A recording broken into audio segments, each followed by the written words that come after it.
Merhaba arkadaşlar, kanalımıza hoş geldiniz. Bugün sizler için iki harika oyuncumuz Elçin Sangu ve Barış Arduç'tan yeni ve güzel fotolar sizler için hazırladı.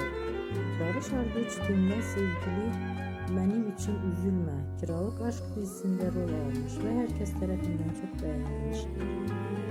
Biz de sizler için onların güzel ve romantik karelerini hazırladık. Bu videoların devamlı gelmesini istiyorsanız da kanalımıza